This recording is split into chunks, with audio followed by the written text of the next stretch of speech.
Welcome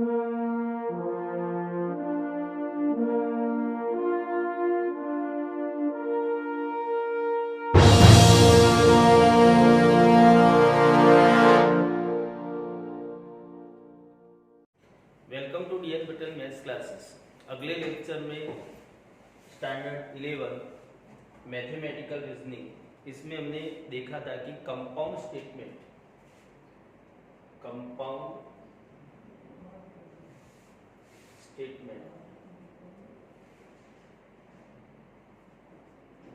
कैसे बनते, compound statement कैसे बनते। तो इसमें कुछ वर्ड होते हैं कि जिसमें दो स्टेटमेंट को जब जोड़ दिया जाए, कुछ वर्ड ऐसे उनसे जोड़ दिया जाए तो जो स्टेटमेंट बनता है उसको हम कंपाउंड स्टेटमेंट बोलते हैं।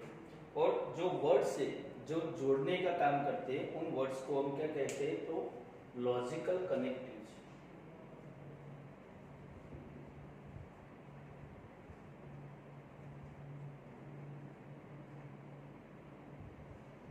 तो लॉजिकल कनेक्टिव्स कौन कौन से है वो हम पिछले लेक्चर में देख चुके हैं।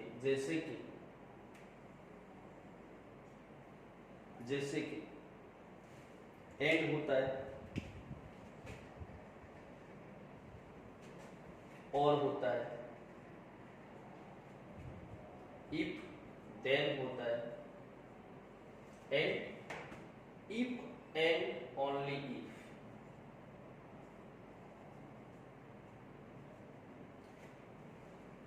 सो कंपाउंड स्टेटमेंट बनाने के लिए जो वर्ड यूज होते हैं उनको हम लॉजिकल कनेक्टिव्स बोलते हैं। और कौन कौन से, तो एंड और if then, if and only if. अब इन वर्ड से ज्वाइंट होके जो कंपाउंड स्टेटमेंट बनते हैं वो कौन कौन से, एंड से जुड़ता है तो उसको क्या बोलते हैं, और से क्या बोलते हैं, इफ देन से क्या बोलते हैं, इफ एंड ओनली इफ से क्या बोलते हैं। तो चलो इसके लिए हम देखेंगे आज के लेक्चर में टाइप्स ऑफ कंपाउंड स्टेटमेंट्स।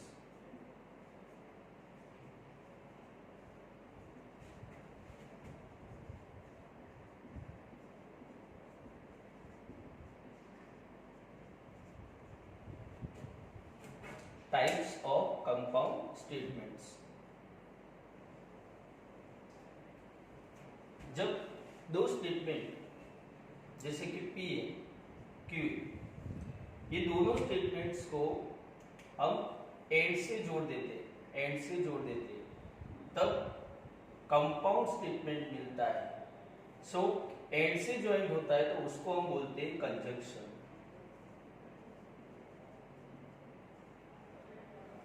इसी तरह दूसरा वर्ड है और। सो टू स्टेटमेंट्स पी क्यू, इसको हम ज्वाइन करेंगे और से ज्वाइन करेंगे, और से ज्वाइन होके जब कंपाउंड स्टेटमेंट बनता है तो उसको हम बोलते हैं disjunction.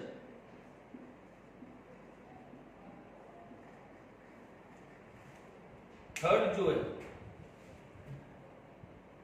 P and Q, two statements को हम इफ देन से जोड़ते हैं, इफ पी देन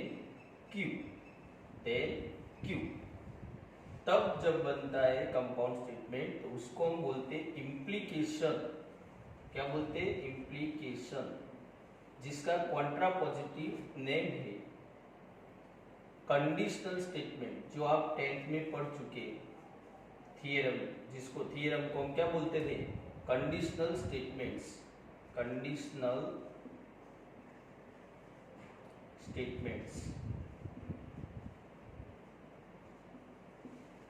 और इसी तरह वर्ड जब two statements P and Q, इसको हम इफ एंड ओनली इफ से जोड़ते हैं, पी इफ एंड ओनली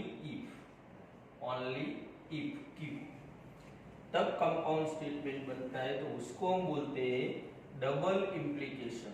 क्या बोलते हैं, डबल इम्प्लीकेशन। उसका भी कॉन्ट्रापोजिटिव नेम है bye conditional statements, bye conditional statement.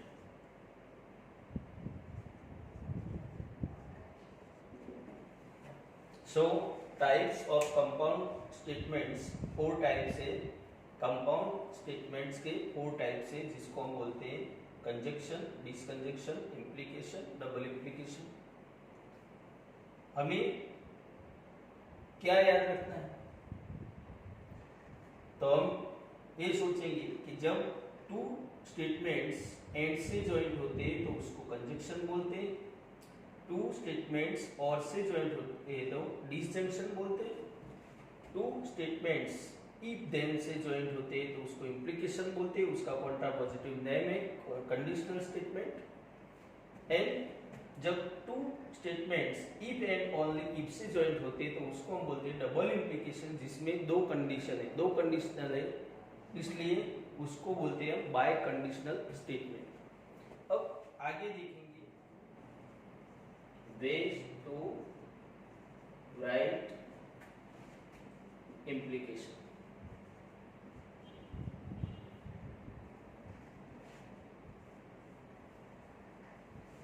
तो इम्प्लीकेशन को लिखने के लिए कौन कौन सी मेथड है, तो वो देखने से पहले हम देखेंगे कि जो टाइप्स ऑफ कंपाउंड स्टेटमेंट्स है उसको हम डिनोटेड कैसे कर सकते हैं, डिनोटेड कैसे कर सकते हैं। तो सिंबल में P एंड Q जिसको हम डिनोटेड करेंगे P एंड Q उल्टे V से, कैसे डिनोटेड करेंगे? उल्टे V से P एंड Q। उसी तरह डिसजंक्शन को P और Q, P और Q ऐसे डिनोटेड करेंगे। इम्प्लीकेशन को हम डिनोटेड करते हैं P इम्प्लाइज Q, या तो कॉम्पिटिटिव में P single arrow Q, P implies Q ऐसे भी डिनोटेड कर सकते हैं। चलो P if and only if Q, यानी कि डबल इम्प्लीकेशन को कैसे डिनोटेड करोगे? तो P डबल इम्प्लाइज Q, या तो P single arrow P double implies Q। ऐसे हम कंपाउंड स्टेटमेंट्स जो कंजक्शन, डिसजंक्शन, इम्प्लीकेशन और डबल इम्प्लीकेशन है उसको हम ऐसे सिंबॉलिक डिनोटेट कर सकते हैं। चलो अब देखते हैं वेज टू राइट इम्प्लीकेशन। तो इम्प्लीकेशन को कौन कौन सी मेथड से हम लिख सकते हैं? तो इसमें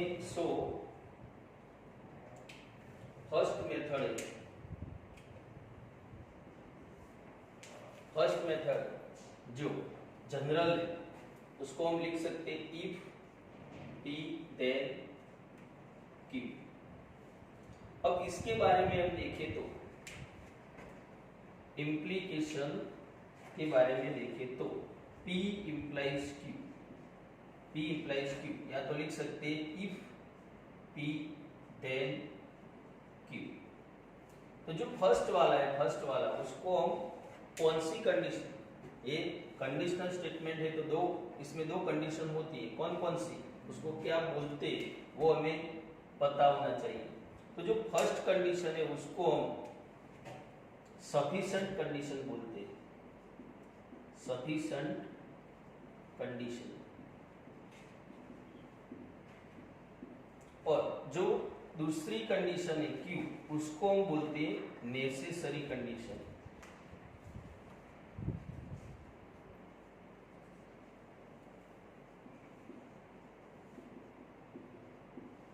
हमें इसमें मालूम होना चाहिए कि कंडीशनल स्टेटमेंट इम्प्लीकेशन को हम कॉन्ट्रापोजिटिव क्या बताते हैं?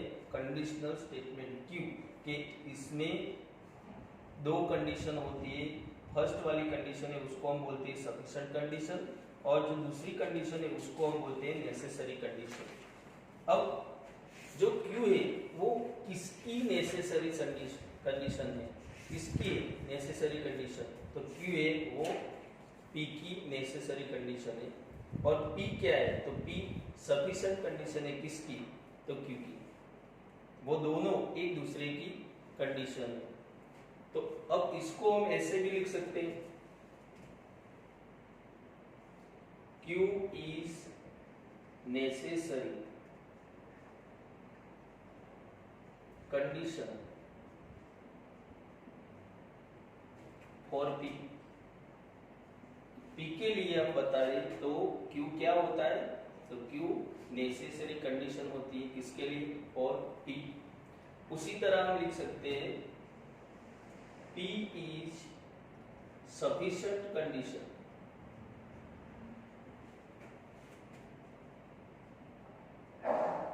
for Q। Q के लिए P क्या है, तो Q के लिए P है sufficient condition। तो हम इसी तरह भी लिख सकते हैं।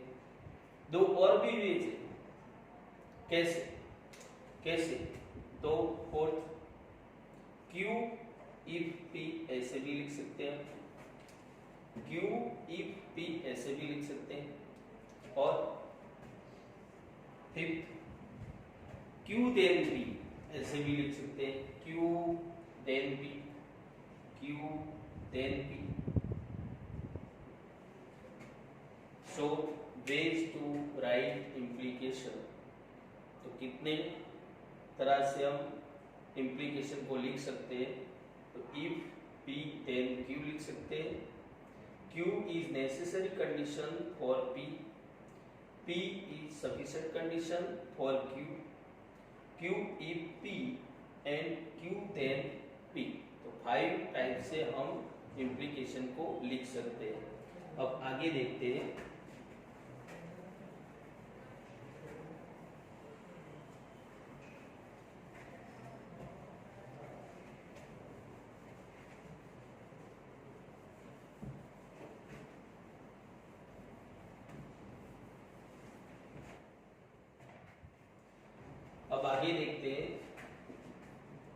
फॉर्म ऑफ रोटेशन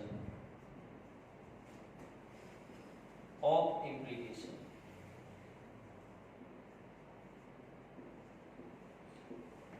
यानी कि हम इम्प्लीकेशन को कौन कौन से फॉर्म में ट्रांसफर कर सकते हैं।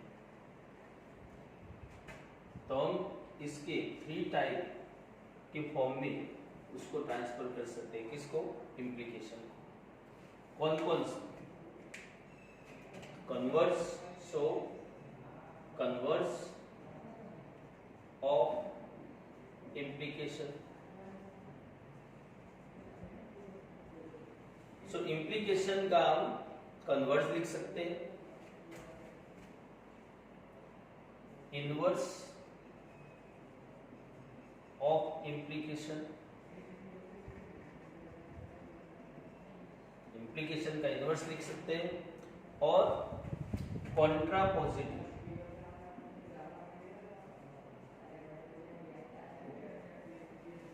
Of implication.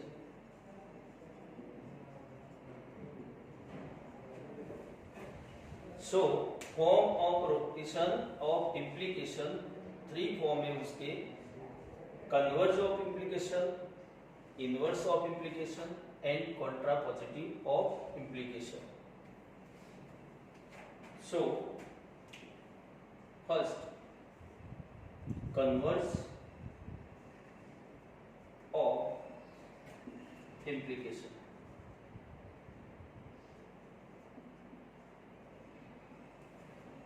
इसको समझने के लिए हम पहले तो एग्जाम्पल लेंगे।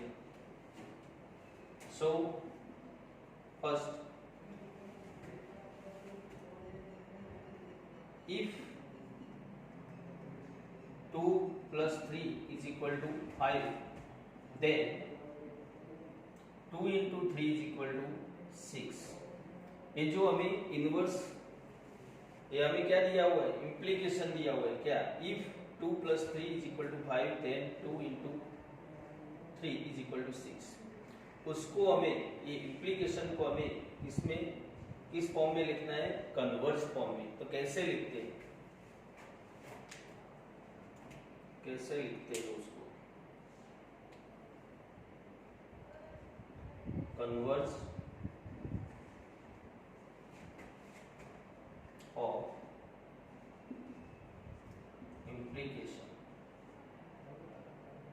चलो implication नहीं लिखेंगे, converge of a statement। implication तो हमें सोचना है कि implication है या क्या है।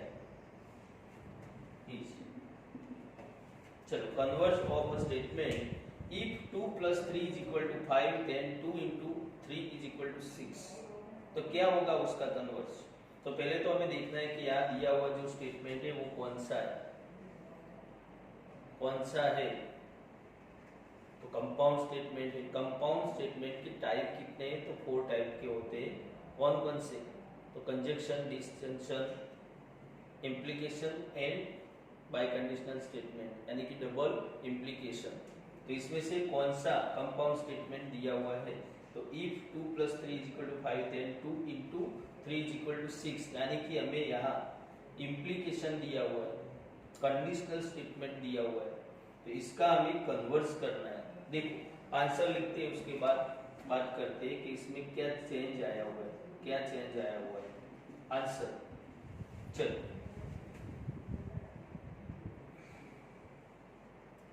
if 2 into 3 is equal to 6 then 2 plus 3 is equal to 5, क्या चेंज आया, देखो देखो देखो क्या चेंज आया है।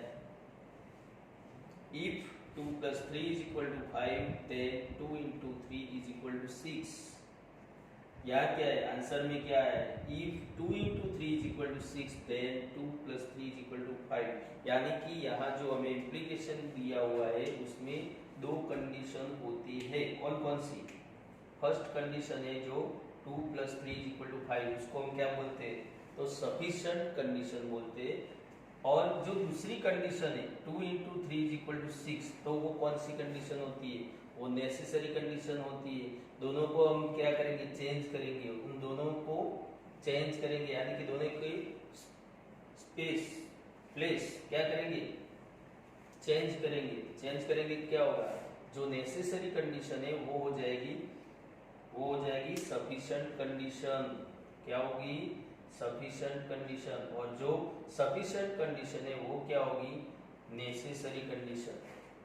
तब जब मिलेगा हमें कंडीशनल स्टेटमेंट, तो उसको हम क्या बोलेंगे, तो हमें जो दिया हुआ था कंडीशनल स्टेटमेंट उसका क्या हो गया, कन्वर्ज हो गया। क्या हो गया, कन्वर्ज। चलो दूसरा एग्जांपल हम देखते हैं।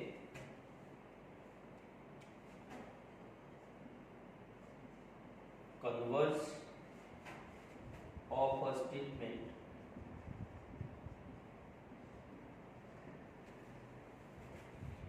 if x square is equal to 25 then x is equal to 5 और x is equal to -5। चलो देखो यहाँ क्या दिया हुआ है, if x square is equal to 25 then x is equal to 5 और x is equal to -5, उसको हमें क्या करना है, कन्वर्ज करना है। क्या करना है, कन्वर्ज। तो पहले हम सोचेंगे, क्या सोचेंगे कि यहाँ जो कंपाउंड स्टेटमेंट दिया हुआ है वो 4 टाइप में से कौन सा है, तो इफ देन है। इफ देन से 2 स्टेटमेंट जुड़े हुए हैं, तो उसको हम क्या बोलते हैं, इम्प्लीकेशन। तो इम्प्लीकेशन का क्या करना है, कन्वर्ज। इम्प्लीकेशन का कन्वर्ज कैसे होता है, तो इम्प्लीकेशन में जो 2 कंडीशन होती है, कौन कौन सी 2 कंडीशन, तो sufficient condition and necessary condition. तो उन दोनों को हमें क्या करना है, दोनों को क्या करना है, चेंज करना है। यानी कि क्या करेंगे, जो सफिशिएंट कंडीशन है उसको हम बनाएंगे नेसेसरी कंडीशन, और जो नेसेसरी कंडीशन है उसको बनाएंगे सफिशिएंट कंडीशन। तब जब हमें इम्प्लीकेशन मिलेगा, तो वो कौन सा मिलेगा, तो ये जो इम्प्लीकेशन दिया हुआ है उसका कन्वर्ज मिलेगा। यानी कि आंसर क्या होगा, चलो बोलो आंसर क्या होगा।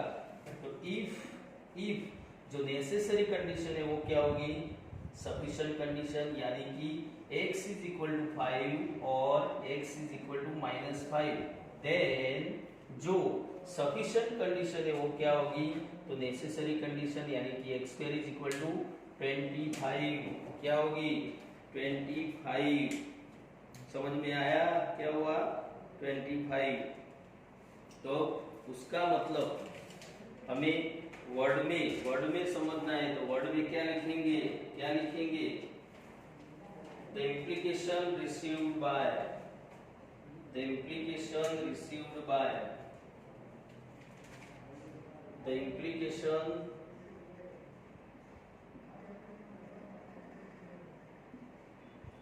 रिसीव्ड बाय, क्या रिसीव्ड बाय, क्या करते हैं हम, द इम्प्लीकेशन रिसीव्ड बाय क्या करते हैं, एक्सचेंजिंग करते हैं। कैसे, the condition in the implication